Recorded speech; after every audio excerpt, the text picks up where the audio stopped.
pracuji jako letuška Scandinavian Airlines a mám dovolenou, tak se mnou poleďte do Hongkongu z Turkish Airlines Business Class. No a abych vám to všechno ukázala, tak tohle video bude trošičku delší, tak se pohodlně usaďte a koukněte, jak jsme si to užili. Tady už máme sedadla, welcome drink džusíky. Bohužel sedíme v uličce, takže nemáme úplně ideální výhledy, ale myslím, že i takhle je to super. Samozřejmě všude letadla Turkish Airlines tady v Istanbulu. Tady jsem vám natočila meníčko, který je velmi obsáhlý, takže když tak si to zastavte, abyste si to početli. A tady máme ještě vinný list, kdyby někdo chtěl. A dnešní let začínáme snídaní.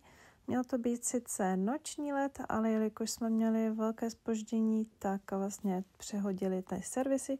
Takže tady máme předkrm, potom já jsem si vybrala nějaké palačinky, byly moc dobrý, ještě Turkish tea, turecký čaj. A už se chystáme vlastně na spaní, jelikož jsme unavení, jak jsme čekali ohledně toho zpoždění, tak to nebylo nic moc.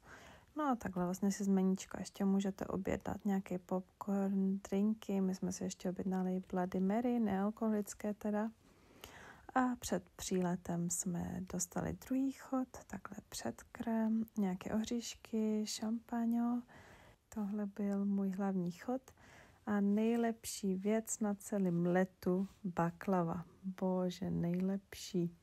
Takhle nám dali ještě lokum v čokoládě a jsme v Hongkongu.